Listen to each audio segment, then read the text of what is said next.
Hello, everybody. I'm your host, Zenitsu, and you're listening to the Digi Talks podcast, the show that covers various topics from news to meta developments and everything in between for the fine folks who love the Digimon trading card game. Just as a quick reminder, I do stream this live over on twitch.tv/Zenitsu, and it's also uploaded on the YouTube channel of Zenitsu, as well as being on various platforms for podcasting, like Spotify, for your viewing and listening pleasure. Feel free to leave a rating, like, follow, subscribe, and review depending on the platform that you're listening on. It really does help show support, and we appreciate that. Today, I am back with my co-host, Teddy, and we are going to be taking a look at a topic that we know about, but I don't think we really know about.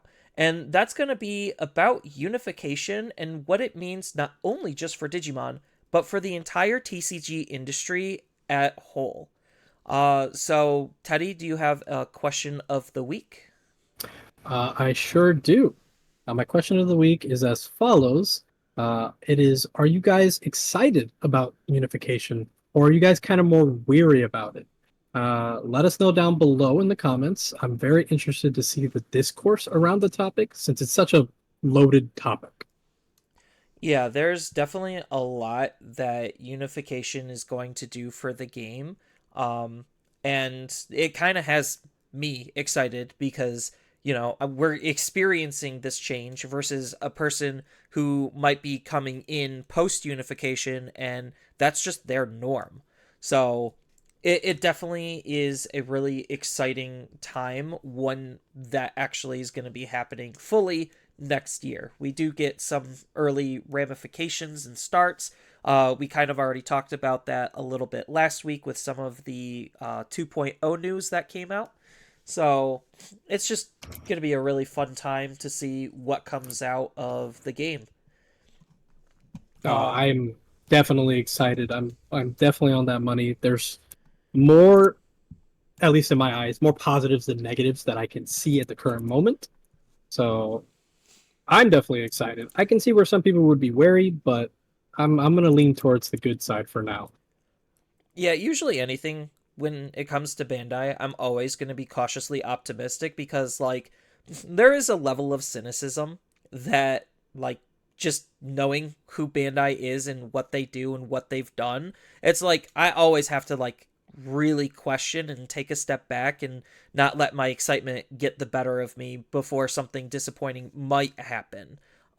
So, uh, Oh yeah, it's always one of those things you take with a grain of salt because it could there could be some bad things, but I like to look at it more on the positive side for the most part, since this as a whole should be good for the game.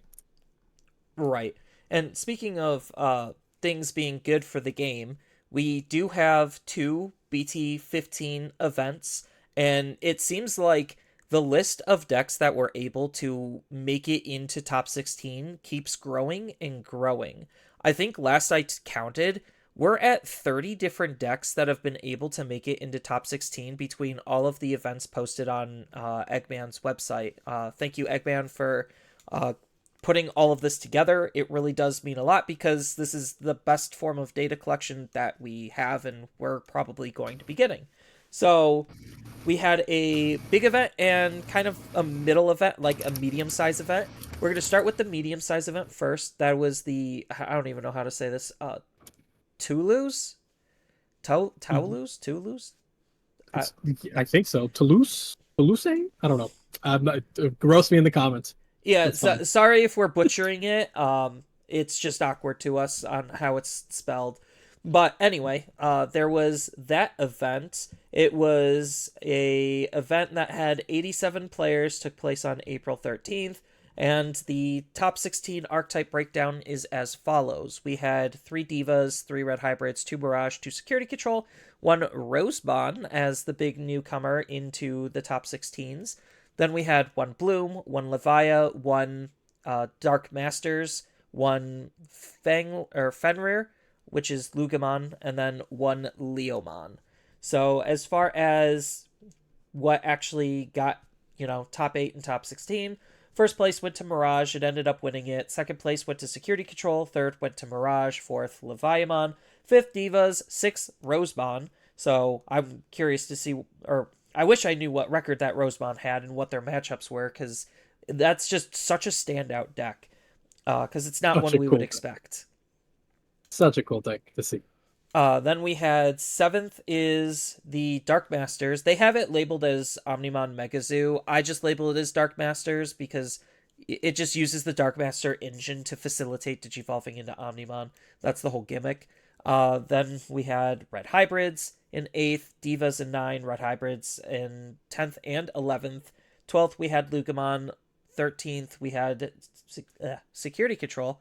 14th, Divas. 15th Leomon, and 16th Bloom. So all of these decks we've already seen and we've already known about. There's literally nothing new that's actually developing in terms of, the deck techs and what people are able to top with, but Rosemon. So I think this list is pretty spicy. I like it a lot. What are your thoughts, Teddy? I'm all for it. I mean, I played this deck religiously for a while now. Probably in the last like 2, 3 months, I've played it a lot. So I really like what this person is doing. Splashing in the Rosemont X is super, super smart in this meta specifically. Just sticking a Rosemont X on board with the Rosemont under is basically a auto win against some decks.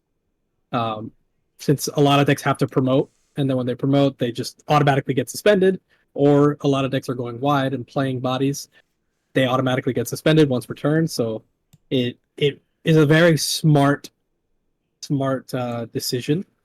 I'm interested to see matchups for sure, because that would be like where I would want to see how they went if they just kind of like got those matchups where they're like I can really abuse Rosemont and Rosemont X, and then that Dimension Scissors is hilarious. Like being able to burst into Rosemont at burst mode and then Dimension Scissor start swinging trash security. It's such a smart card. Yeah, I really really like it. because on both the BT14 Rosemon and the Rosemon Burst Mode, their when attacking abilities aren't once per turn. So you just use Dimension Scissor, and if their board's wide enough, you just kind of win the game from it. Yeah, it's straight up one of those like cards that just blows out your opponent if they get caught off guard. Like a Numemon that's gone wide, and they just don't expect it. Which I mean, to be fair, who's expecting the Rosemon Burst Mode Dimension Scissors? So I definitely really really like it. It's a super super cool list. Yeah, not to mention, like, Lilymon Ace, I think right now is kind of underrated because, like, she bottom decks, like, anything Yeah, that's 5k or less, which, if you're thinking about a lot of the, like, low to the ground aggro decks like Numemon, then it just bottom decks their Numemon X before it checks security, so that takes away the opportunity for them to have that Digimon get deleted. Not to mention just suspending and stun locking their field. Like, okay, you can't block and you can't attack, and I'm just going to abuse the fact that you have suspended Digimon and keep them suspended. So it's kind of taking like notes from Blue Flare in a sense, where it's just, a really yeah. good idea on paper to try to beat out Numemon more specifically. I think against some of the other matchups it gets a little bit harder, but I think it still has the Bloomlord DNA or like the Plants, Fairies, Vegetation DNA to still just be a very tempo efficient deck, and that's like Green's core and the heart of it is like just being tempo efficient and having good response tools, and I think this is just a good lineup to highlight that. I wholeheartedly agree. I think being like you said earlier with Lilymon Ace, like them swinging with a body, Lilymon Ace suspend another body, then bottom deck the target that's swinging. There's so many cool like interactions, and I think this deck is very very smart. I would like to see, like I said earlier, who they like the matchups they got against, because it, I I assume they played this one either for fun, which is cool if they did it just for fun, and then or they did it with the intention of it being an anti-meta pick, which is super cool. Decks like this being able to prosper is awesome. Yeah. And as far as decks being able to prosper, going into the second big event or like noticeable event is the Raid and Trade Online Ultimate Cup. And oh boy, the top 16 archetype breakdown, we're definitely seeing some consolidation. So the number one deck that's the most represented is Mirage Gaugamon with 7 tops. Numemon comes in second with 4 tops. Then everything else had 1 top, which was Lugamon, Yellow Vaccine, Jellymon, Devas, and Hunters. So Hunters is finally able to squeeze its way back into the meta. The deck really hasn't changed and it's not doing anything different than what we've seen it. But the fact that Mirage is just this prevalent, it goes to kind of what I was saying earlier when I was really debating what to bring for BT15. And it's just like, honestly, blue decks just seem really strong right now just because of the alternative form of removal and how much like draw consistency they have to be one of the more consistent colors. So, as far as the actual placement breakdown, first through third is all Mirage. Fourth place is Numemon. Fifth place is Lugamon. Sixth is Yellow Vaccine. Seventh through eighth is Mirage. Ninth is Numemon. 10th is Jelly. 11th is Numemon. 12th is Devas. 13th is another Mirage. 14th is Numemon. 15th Hunters. And 16 is Mirage. If anyone is curious on the Yellow Vaccine list, it's just a very stereotypical, like, TK Kari list where they're just using Magnadramon and Seraphimon and both of their respective lines almost completely. So, like, it almost feels like a theme deck, but not a theme deck at the same time because Yellow Vaccines, as long as you have Patamon and TK, nothing else kind of seems to matter. Yeah, it does look pretty cookie cutter. There isn't anything that's like too out of the ordinary, at least from my opinion. So I don't. It looks good. It's just a solid list. Like there's Yeah, not too the much to go off of. the double The combo of Wizardmon is the cool. yeah, Wizardmon is like their spicy tech card, and I think it's definitely interesting because he's a data. He's 2 colors, and he's probably just there for more removal because he has a blocker and an on play on delete effect. So it's just on play on delete. You trash the top or bottom of your security, and then one of the opponent's Digimon gets -6,000. So it's probably just like a quick, easy delete button for mid-sized threats, which is not bad. Oh yeah, it's good. It makes sense. It's good for clearing out those wider boards. I mean, because Um, if you think about it, like, you're kind of using it in combination with Angelomon Ace, where it's just like, play Angelomon Ace, ideally not past turn, -6k something, do your security shuffle, and if you didn't do your security shuffle, then hard slam Wizardmon to pass turn, and basically that's -12k. Like, and you're played 2 bodies, like, that's not terrible.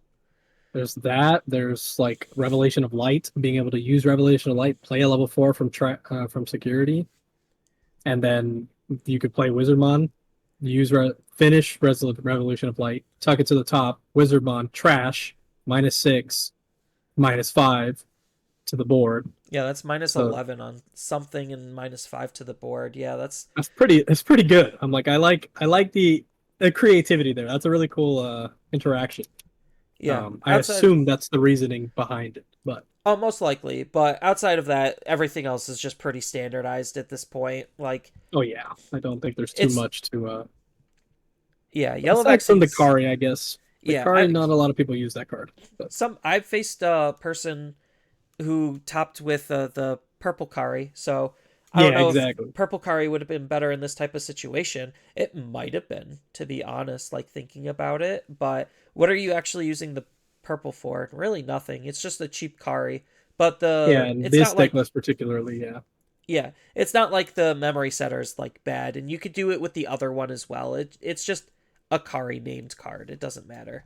Um, Correct. but yeah, And then some situations this can come up more. We're being able to minus security from the body so that it's not hurting you. I could it, see where some scenarios come up where this would be better than the other.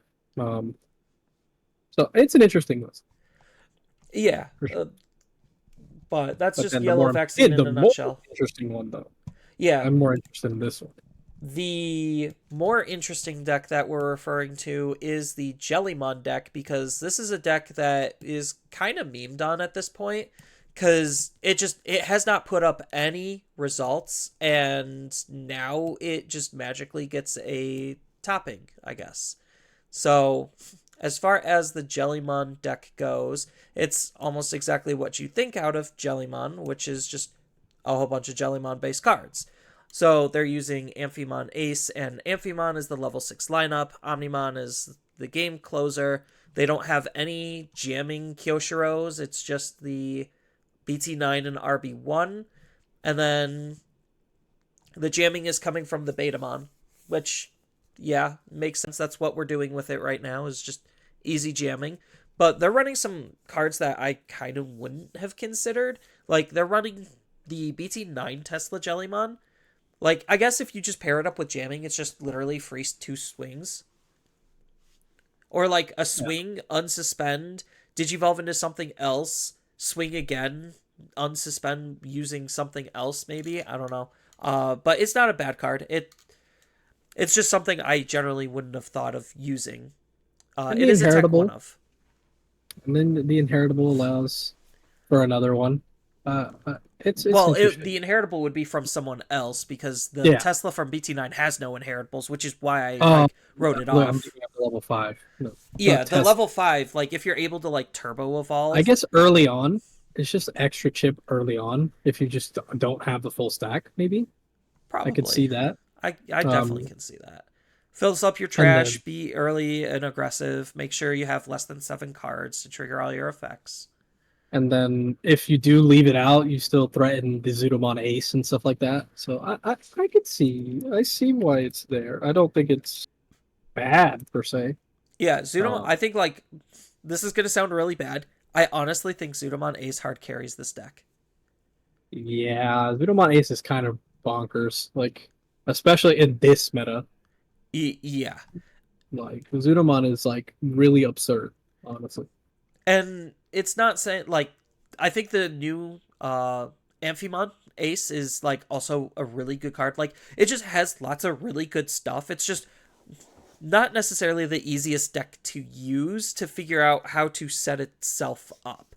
And I think that's like where the real test of skill comes in on how the pilot is able to do well, especially in this type of environment where like yeah, there's a whole bunch of decks that are playable, but that just creates the problem of now you just have a whole lot of extra stuff to think about and like where the meta actually is and understanding that is going to help a deck like this perform because as we see with 7 Mirages, they probably faced a lot of Numemons. And Numemons still were able to get into top slots. Yeah, I mean, that's just how it is. Like, Numemon is just going to be absurd. If Numemon runs you out, it runs you out. There's not much you can do about it. Um, but I do like what this list is. I mean, it's just a tried and true Jellymon deck. Yeah, it's just a very clean and efficient deck on what its like line is trying to do and how to get there. They're using Sorai as the in quotation marks removal option to try to stall out or stop the opponent. I think that makes sense because like there's a mild sub theme of like source stripping, so you're not really gaining any benefits for bouncing stuff, and your cards are already gonna bounce stuff anyway, so it's not like that's really that big of a deal. Yeah, it's almost irrelevant for the most part. Yeah, so it makes sense. I definitely like it, and this is definitely a deck that I was already kind of building on the back burner, and maybe this will be the incentive for me to actually finish it. I also do like that they're running less eggs too. I know a lot of people are starting to do that. Yeah, I mean Run it's less because of eggs the just so Boko they can egg. have the four. Yeah, it's because of the Bukamon egg. Like, you want to see that egg because that's the best egg.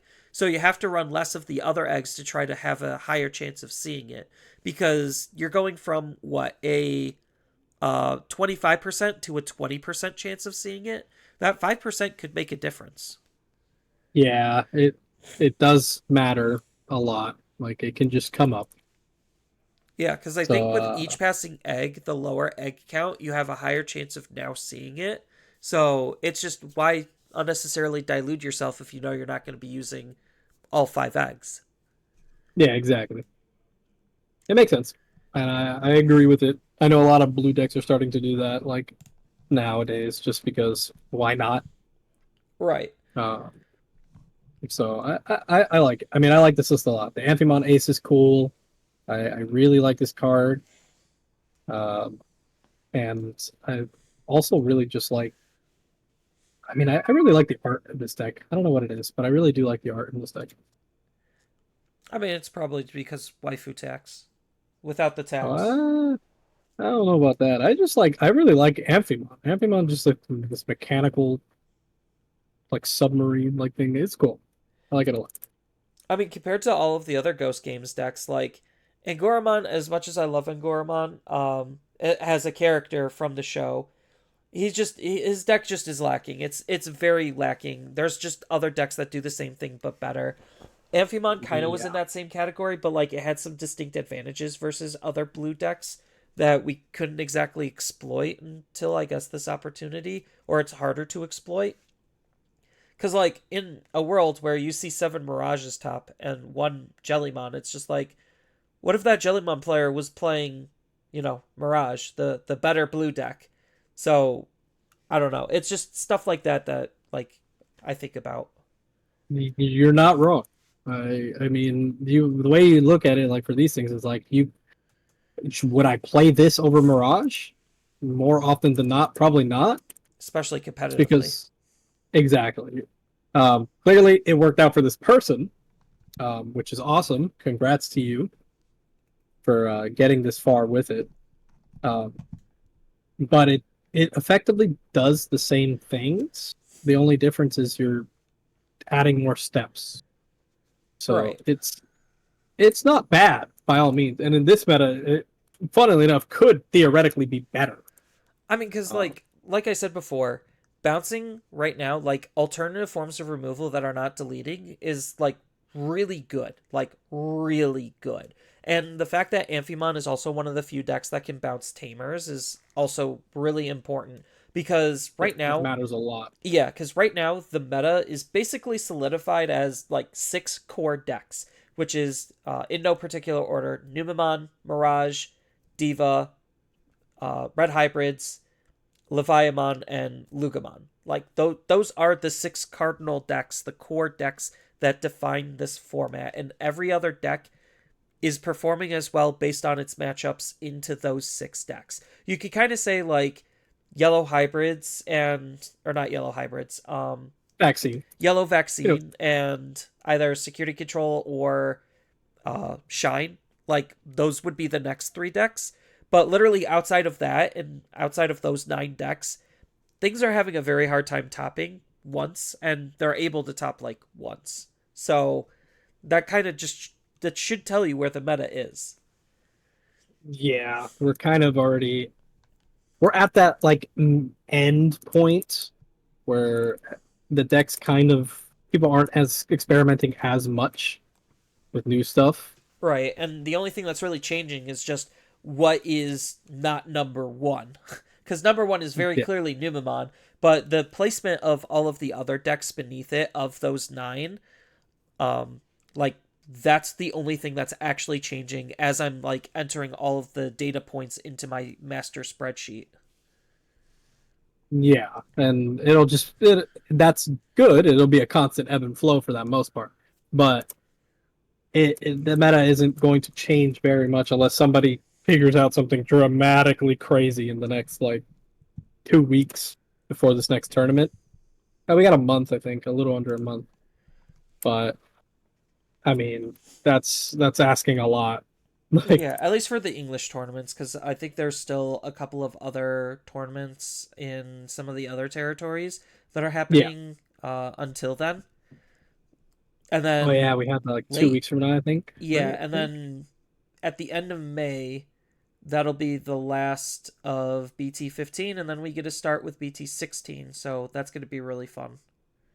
Yep, And by I fun, can't I'm wait. nervous. Yeah, I'm really nervous. Like this set, it has me so perplexed. Not like this current set, BT15, because that had me perplexed in different ways because I kind of knew where the meta was and I was just like thinking, what is the deck to play? This format, it's just like, I don't exactly have a good deck into any of the supposed top decks from Japanese data. But as of next year, I don't have to worry about trying to look at Japanese data too much. Yeah, like it's very exciting. Honestly, it's a very interesting dilemma to be in. Yeah, I mean, unification is a huge deal, not only just for Digimon, but literally the entire TCG industry. And I think people didn't exactly like put that together on what this could mean. Because Bandai seems like they're the only company that's actively trying to unify their games. Because you had the Dragon Ball Super Fusion World, the Dragon Ball TCG reboot, basically, even though Masters is its own thing, just don't play Masters. That game's awful. Very hard to get into. And there's better alternatives like Fusion World, where it's just simpler. And the cool thing is that game came out unified. So there is no Japanese delay or like English delay from the Japanese sets. Like they get it day and day. And the fact that Digimon is headed in that same direction, that now they have two games that are unified. Yeah, it's weird. I mean, I'm super excited for it because I just think it's going to be fun, and I think there's a lot of good that comes from the unification. Um, Now we all, when a new Apocalypse comes out, we all suffer. There's no like one singular person. I guess you could look at that as a bad. Some people would probably look at that as bad, but I think that's good because that unifies player bases.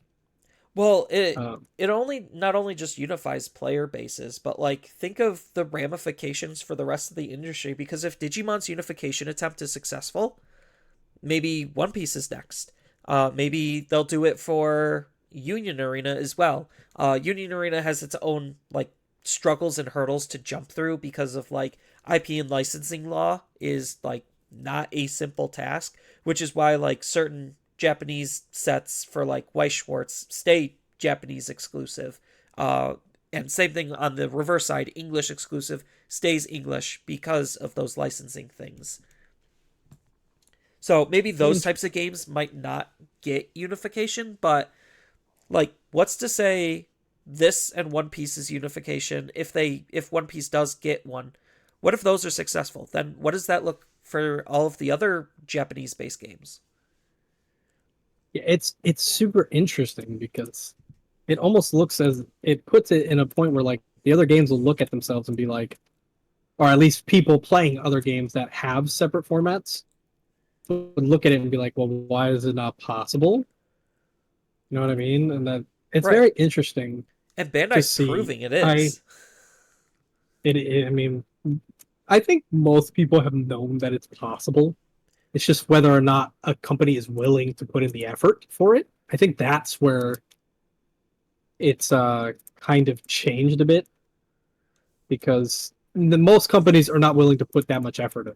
We'll just go ahead and throw that out there. Most companies aren't willing to, um, which not necessarily a bad thing per se, but there almost is no reason why it shouldn't exist. Um, so I'm interested to see what other people think about it, and if we're like kind of like in the minority, which I kind of can't see how that would be the case, but I guess it is possible that people don't like it.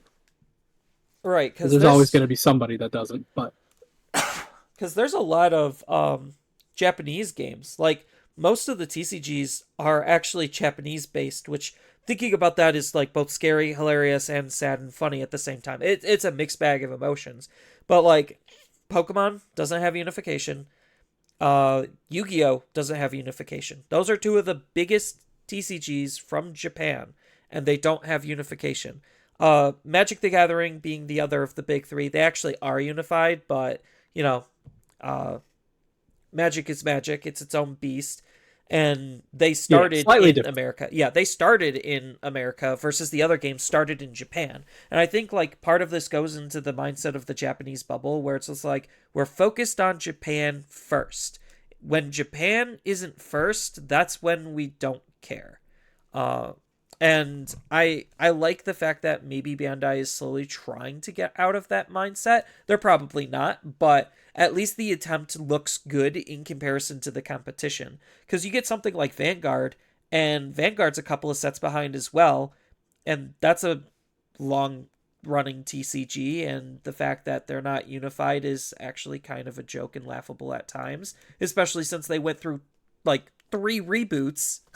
I'm It like, is crazy actually that they're not unified, yeah, it's like honestly. you had 3 opportunities to reboot your game just like Fusion World and unify it, and you're not. And it just looks really sad and pathetic. And I get like maybe they're just part of the reason is because of the anime, but like anime isn't really televised here. We just all watch it off of the internet anyway. Like I it's was gonna on say, I'm like, YouTube. do we watch it? Like, do people watch it on TV? I was like, I'm pretty sure it'd be only on the internet. They'll be not like they have like the YouTube channel. That's where I've watched it from. So Right, like YouTube channel and streaming services, and like it's wild to think that some of these companies that have these longer running games didn't stop to think about unifying. Like I remember this is switching gears to the video game world, but I remember when Pokemon, the actual physical video games, they didn't used to be unified, and then they just decided, yeah, we'll just unify our releases, no longer a delay. And I'm just sitting there and I'm just like, why can't they just do that with the TCG? Like, sure, they might have to create a couple of sets to like speed things up or do similar tactics, or they just figure out like how to work it in with rotation. I don't know. Sure, they have their own struggles and hurdles, but if Bandai can figure it out, I'm pretty sure Pokemon can figure it out. And if Pokemon uh, can figure it out, Konami definitely can't figure it out because they're good for absolutely nothing. I am so certain that if Bandai can figure it out, the Pokemon Company can figure it out. There's Right. I cannot imagine a world where Bandai does something beyond superior to Pokemon in that regard. Um, just because of how large the company is. And I Like it's know just it's a common absurd. complaint that people have on how the game isn't unified and it ruins the everyone else's experience that's not in Japan because they just like us just look at the Japanese results and be like that was what was broken. Got it. Yeah, it does make it. It does simplify things a little too much, and it doesn't allow for creativity in some ways. People will still find ways to make it their own and make it creative, but net decking happens quite a bit. And it's not like net decking is bad cuz No, not at all. that's how iteration happens. Like you don't generally want to design in a bubble or in a vacuum because then you're just putting way too much work and effort into something that doesn't need that much work and effort. Granted, the Japanese have been doing it for a while, but like this is just a common thing with inventions overall. It's just like, oh, why do I need to reinvent the wheel? The wheel's already made. But that'll make it really fun for us to see like when unification happens what is actually going to be changing with the game and our overall perception, because you also have like as a content creator from the content creation side, I almost feel like the Japanese like content creators are almost, I hate to say screwed in a way, but it feels like they are at a huge disadvantage because like the content game is completely different for them and us. And now that we're going to be catching up, it's like who is going to be standing at the top of the mountain overall and where does the pecking order fall? Like Honestly, will I've never really East's, thought about that. yeah, because like, will East's weekly meta breakdowns be any different than ours? Because once unification happens, they're all the same. And somebody who's focused on the English format, like me, like I'm not looking at the Japanese, so that's leaving that gap and room for that type of a channel to grow.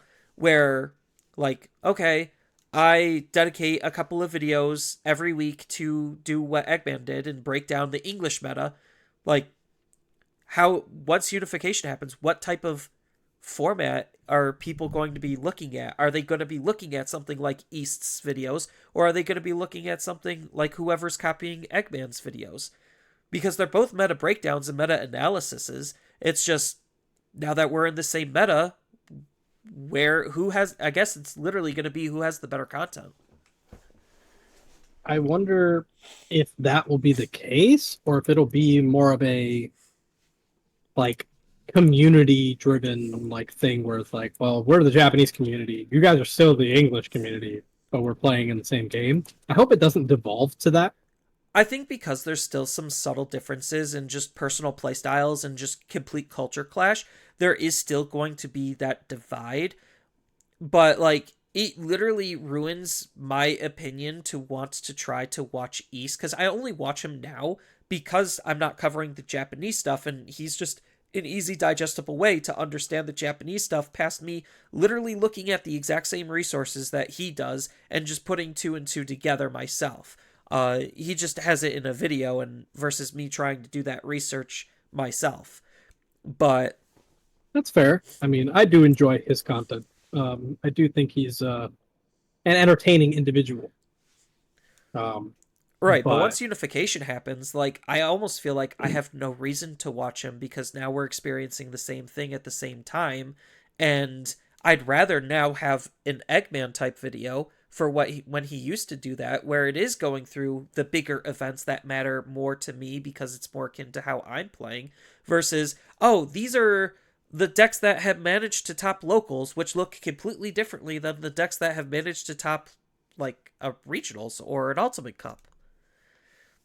that's very interesting to think about. I mean, I've never really thought about it that deep in regards to the unification, at least. So that being a byproduct of the unification because of that, which is very interesting because I wonder how it's going to resolve. Like, I mean, I don't think it's necessarily a problem. I think this is good overall, and I do think combining those player bases, at least I hope we do, kind of unify rather than um, devolve into staying separate, which I think it would be quite a shame if people do that.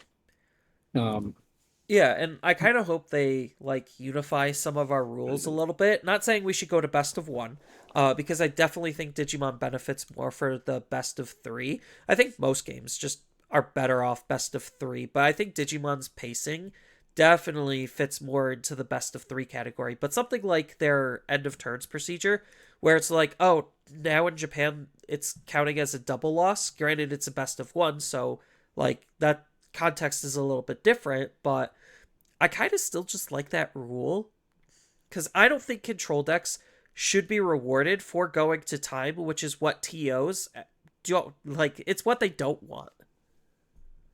I wholeheartedly agree. I think we should. I saw that ruling a few weeks back, and I was like, man, why do we not have this? This would be awesome. Like, it would incentivize people to play the game, which I don't think is a bad thing. Um, and I don't, and it's not to alienate people that play those decks because I completely understand. You like what you like. If you like playing those control decks, there's not necessarily anything wrong with that per se. But I do think it's not very conducive to a healthy game, if that makes sense. Um, No, they it does. definitely do the opposite, and they promote you being playing that way where you're not actually wanting to win, but you're just not wanting to lose. And I think that's not a good mindset to have when you're trying to like, at least for both players to have fun. I don't think it's good to have that mindset. Now, you could make the argument that like if you're not winning, you're not having fun, but like come on, that's a shallow thing to think about. Um or a shallow way to look at it. Yeah, I mean, I in one of the events that I recently participated in, like when I was playing Red Hybrids versus Devas, I was just like, this is my worst matchup. If I could get my stupid tech to work one time, it will make my night. And I got it to work, and it definitely uplifted my attitude. Even if I would have lost that match, I would have just seen the impact that my testing Your has done. choice. Yes. Your And choice made a difference. that's the part, like, granted, I consider myself a completely different player than most people just because I come at the game with a more designer standpoint, and I'm just like, okay, let's see what I can kind of do as a designer trying to be competitive, because I've not really been super competitive in many of the other games I played in the past. I've tried, but I haven't really had as much success as I did with Digimon, just because I'm looking at the game objectively different. Like, I see on Facebook all the time, like, people are still kind of like mind boggled at my Gigimon tech, and literally nobody was thinking of that tech but me. And I'm just sitting here and I'm thinking from a design standpoint, like, where is the current potholes in the game and how can I try to fill them with what I'm actually playing? And I think, like, that's usually the mindset that a lot of people who add these spicy techs into their decks, it might look weird and really awkward, but that's sometimes the mindset you have to be in to figure out, like, how to get the most out of your cards in certain situations and matchups and situation and, like, all that jazz. And and it's good that it's good to have that freedom of expression. Um, and that's conducive to a healthy game. Yeah, and I think, like, it'll be really interesting to see what develops out of Japan, because based on the schedule and timeline of events, they are technically slowing down their releases to match our release schedule by, like, literally 1 month. Like, they have 1 month where it's a little bit longer than their normal schedule, and it's just like, that's not really going to make that much of a difference. As long as the meta is good, people will not care about that slowdown. And then our release schedule is literally the exact same it's been. I think we're actually speeding up with one extra EX set, and that's kind of coming in at the same time as where we had the RB set, which I really don't like. I personally like 2 EX sets a year, not 3 or 4. I think, like, that's a little much. A little much, honestly. But I get what they're trying to do, because the set that is, like, the insert set is EX7, which Hmm. is uh Liberator. the Liberator set, basically, to try to Hmm. upgrade the Liberator decks. So, like, it makes sense, because I would rather have it be an actual set than something like an LM where it's just like, what the heck is this? And speaking of, like, unification, we still have no idea how we're going to be getting the rest of the new, like, the LM2 cards. Because, I've like, LM, ooh, to me, basically is like they created a second subset of promos, and it kind of feels dirty. I'm indifferent. I don't. They definitely shot themselves in the foot with the way they designed them as like a separate side little thing. Because now we're kind of in this limbo state where we don't know if we're ever going to receive those cards. No, we're gonna But get them. like, It's just how and where, because distribution in Japan is different, because they have, like, magazines, and they have their set size is just naturally smaller, so a smaller set product makes more sense for them, but it doesn't for us. So it's just weird. Like, they're unifying the games in certain areas and then not in others, and I think that's fine, but they really need to start getting their act together when it comes to some of the extra stuff. I mean, I think they've been doing a decent job so far, at least. It's definitely not been as bad, um, in regards to them like pushing things forward. I mean, since we're getting these things, and I mean, they're pushing us towards that unification, uh, getting us acquainted in that. So I'm gonna give them the benefit of the doubt and hope that they're improving for the better. I Come really unification, they should improve. Is it, my ideology. Hopefully, yeah, hopefully by that point we should have all of the LM cards, all of the promo cards, and now all of the sets is the obvious big one. I don't think we're going to get all of the products per se, because Japan still has, like, some Japanese exclusive products. So they'll probably still have a couple of like really weird Japanese products, like the starter deck 11 or whatever with the Gamamon box. Like I think it's weird that Uh-huh. we didn't even have that. I would have liked the Gamamon box. I also would have liked the Lugamon box. I would have liked the first wave of Digimon sleeves, but you know, we just never got them. Yeah, it does suck that we didn't because it's pretty cool. Like it would have been pretty cool. Um, I would have and it bought the does suck that Lugamon we're deck not. box in a heartbeat. Without a doubt, I would have as well. Like without even a second thought, I would have done it. It does suck that we're not going to, but I mean, it is one of those like, what can we do? You know what I mean? Like we can only do so much, and the only thing we can do is listen with our wallets, but that's not going to affect much in this regard, um, in this case particularly.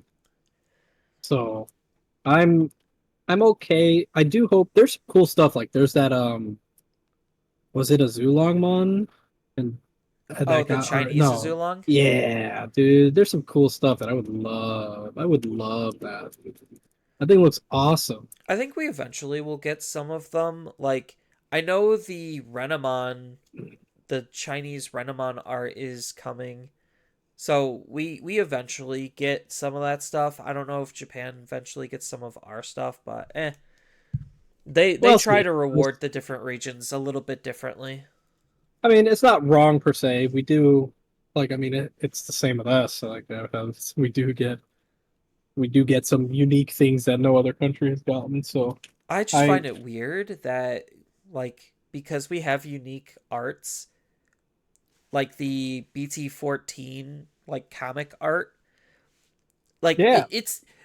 it feels very weird to me knowing that when they're doing these English exclusive stuff, it's always coming in the form of cards and it's always trying to increase the value of Digimon sets because Digimon, if you're new to the game, shocker, it's not that expensive of a game as of right now. And it feels like Bandai has been trying to make the game more and more expensive. Like needing Ukamon, the promo, needing the not the scrambles, the training cards. Like Hmm. those types of cards immediately bring value to whatever they're going to be a part of. And I feel like that's both good and bad because I hate their inclusion because, you know, they're extremely dangerous design space wise. And but the inverse side is like, oh, they're trying to just straight up increase the value of the game because it has a problem being such a low value game. So while it's good for the players making the game accessible, it's bad for businesses and maybe they're going to do something with the unification sets to try to increase the value proposition for stores a little bit more. I don't know. Hmm. I mean, I guess that could make sense. Um, I just don't know. I just don't know how much that holds a candle. Basically, it's weird. They're in a weird spot for sure.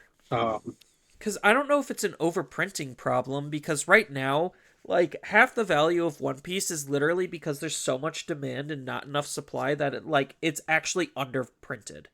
And I've heard rumors of them actually purposely like having like short printing sets or having supply issues that are causing even further like not delays but supply constraints. And Fusion World, I literally have not really heard any complaints from, but I also don't know anyone who's actually playing it. I mean, I've been playing Fusion World. I don't think it's bad. But it's definitely not where I would want it to be for sure. And I also preface it by saying I've been playing it sparing. I mean, It's there's definitely only not one something set that I'm in, so they're about exact. to get their second set, and I think that second set, like, we know of the TCG like 5 year curse, but I Hmm. honestly think with Bandai games, their first year is a very telling year. Like as Not wrong. Digimon is very lucky to come out of its first year for the time in which it was released. But there was a lot of value back then, again, because of supply issues. So maybe Bandai, in order to try to increase the value of their cards, is to just hold back a little bit more. Maybe instead of having that 10% buffer, maybe reducing that to like a 5 or 3 or 2% buffer and see what happens there. Like I don't exactly know on their end what their numbers are to give them suggestions, but those are just some things that popped into my head because maybe they are just printing too much. But the way they do their printing is kind of weird to begin with because they ask for money up front, like 6 to 8 months, which gives them the time to print those sets, and they know the exact numbers on how much to print because they know all of the pre-order numbers. So like they're already playing it very conservatively. So I don't know. It's just some minor thoughts on just a rant on how to try to increase the value of the game if that's what they're even attempting to do, which is what it feels like they're trying to do. I I can see where your mindset or your thought process definitely goes, and it would lean towards that. Seeing as that it kind of looks that way. Um, I guess this is just one of those things we'll just never know. Yeah, Like, because usually right now, a set that defines good value is if the secret rares are good and playable, and if the super rares are good and playable. Like basically the chase cards, if they're good and playable, except not all of the super rares are able to maintain value. So, like, they're trying, like, that's usually where, like, box toppers and additional promo packs come from to try to further increase the value of that set with just what that set could bring. But sometimes that also doesn't work because, as we see right now with EX5, like yep, those box toppers are insanely expensive, yet the boxes are only like $60 still, which is not insane. It's not terrible, but when stores are buying them for like $50, it's like their margins are already super thin as is. yeah, like I mean, I hard agree there that like those things, those promos are hard carrying that set. Yeah, like the Very secret hard. rares are good. It has some really expensive super rares. It has insane box toppers, yet the box isn't able to maintain value. Like it just something doesn't exactly seem right, and the only thing that I can think of is supply. Like there just might be too much of it. Hmm. I mean, I guess that's like a thing that, at least in my eyes, I don't necessarily mind. No, I like Digimon being a cheap game by all means. It just makes it harder for stores to Want to warrant. actually get into it for sure. Right. Because it's like you look at that versus One Piece, and it's like, yeah, I can't keep One Piece on the shelf. I can't even get One Piece. And that's why the cards are spiking so aggressively, and why Uncommon can be like $20 from the first set. It's just like, this is stupid. Yeah, and One Piece is also like definitely on the extreme end of things. Because man, One Piece cards are expensive, bro. Like I stopped playing One Piece by the way, like altogether. Oh, you did? It's expensive. I mean, Like yeah, I still have the Zoro deck that I have, and like I basically have my now. Kaido deck, but like other than that, I literally sold out of everything. I Oh, you sold sold the everything. Katakuris I traded you, or No, no, the no, I one still have that deck. Katakuri. Still have that deck too. Um, that's the only deck that I minorly update. And if I ever go to local or anything like that, which I never do, but if I ever do, I have that. But it's it just isn't. It's too expensive to want to get cards for it. Yeah, and I think like finding that happy middle ground is definitely the hardest part. And maybe with the way unification boxes are and what they're going to be putting inside of them to try to increase the value of them outside of just, natural power creep making us want to get the cards because I'm already excited for the Frontier cards because as a longtime red hybrid stan, I love me my red hybrids and I definitely can use more. And I'm super excited for more blue hybrid stuff because blue hybrids, oh, they look Dude, correct. I love it. I have been waiting. for like good blue hybrid support for so long. Yeah, and the way they've done set design is really interesting because they take not the whole show, like the whole season of the show, but they'll take like the little story arcs. So I'm wondering where story wise is going to be these characters and their developments and how that's going to be reflected in their cards. Because we already know with like we already know from talking about it before with the spoilers for BT19 being uh Cross Hearts, they burnt Yep. through all three seasons of like all three arcs of the anime. They had almost nothing left outside of a couple of like random Digimon that were just in the show. And they decided, "Oh, we're going to be using the manga now." And I'm like, "Oh, that's kind of cool. I like that. I like the fact that It's they still interesting. have more to pull from to be able to let us use the characters that we like." I'm excited because there's a lot of good that is there. We just need to they just need to give it to us. They need to be willing to put it out. Right. The other thing about their set design is usually they have a main theme and a sub theme. So I'm thinking in the unification boxes, Special Booster 2.0 and 2.5, they're probably with BT19, they're probably going to have the sub theme be in the second set. So that way they can have the main theme be in the first set. Yeah, I that's interesting. I mean, there's a lot of ways they can go about it, for sure. Um, and I guess this will just be one of those things we just won't ever know until they do it. But man, there's just so much good getting ready to happen for the game, and I'm so excited. I'm genuinely so excited for what's to come. I am too, because there's just a lot that unification means more for the industry as a whole, which I'm really hoping the rest of the industry catches on to this and is just like, yo, maybe this unification thing isn't a bad idea. And if Bandai, out of all companies, Bandai has to be the leader of that, like, sure, fine. I'm happy to be in ground zero of potentially Japanese card game unification for a lot of their other card games. Because there's a lot of Japanese card games that There are are not only just Japanese exclusive, but like that leach out into other territories.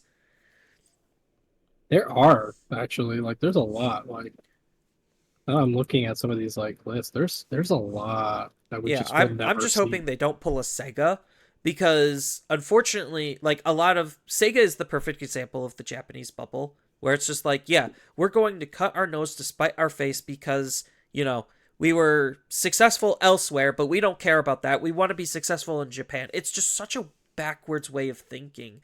And maybe Bandai trying to unify their game opens up that mindset a little bit more than just the literally thinking about their hometown. And that's what has me excited is to see if this is a bigger experiment more than just from a single game perspective, but like literally from a business perspective and an industry perspective. Yeah, there's just so much interesting stuff happening, and I I like you am interested to see if other companies follow suit. Um, or if even Bandai just says, okay, all of our Japanese games, we're gonna try and get this going. Yeah, I let's guess that is unify One predicated. Piece. Let's unify Union Arena if that's even possible. Battle Spirits is definitely not possible because Battle Spirits Saga doesn't exist in Japan because they have normal Battle Spirits. There's no Yeah, reason for Saga. And I even think here there's literally no reason for Saga. It's just they decided to push Saga down everyone's throats because they own the IP versus somebody else owning the IP. yeah, I can see that. But of course, that is all predicated on whether or not this is successful. This unification is successful. Because if this flops, then what these companies will look at it and be like, "Yeah, look at these dummies. Why would we do that? Like, Yeah, why would we screw our game?" the flop side is probably the scariest part of unification because if this experiment doesn't go well, what does that actually mean for the game as a whole? Like, I don't necessarily think it's going to kill Digimon as a card game. It potentially could if it is handled that poorly, but I don't know. I didn't even think about that. Yeah, it's scary to think about that, and it's easy to kind of go down that rabbit hole and like think blindly about it. But we also just don't know. It could just do nothing at all and just be like, oh, well, that sucked. Oh well, and then they just move on. Um, it could be way worse. We don't. I tend not to think about the way worse because that's not, unfortunately, or I guess fortunately, if you're looking at it in a different perspective, that is not our problem. It will just be a thing that we just have to deal with.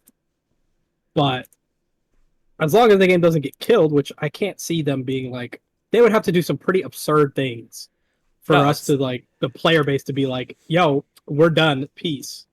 yeah, the game is still profitable, and I don't think Bandai is nearly as dumb as Bushy Road, where it's just like, well, the profit margin keeps decreasing. It's still profitable, but it's not as profitable as it once was. Let's just go ahead and kill it.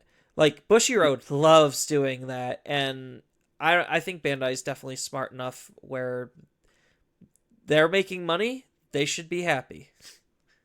Yeah, I think they're not that shallow. The by knock on wood, they're not that shallow. Right. So I can't imagine them doing anything that ridiculous. I mean, it would take a lot. Like that's one of those things that like it would be like one of those absurd things where they just have to like absolutely alienate the player base completely.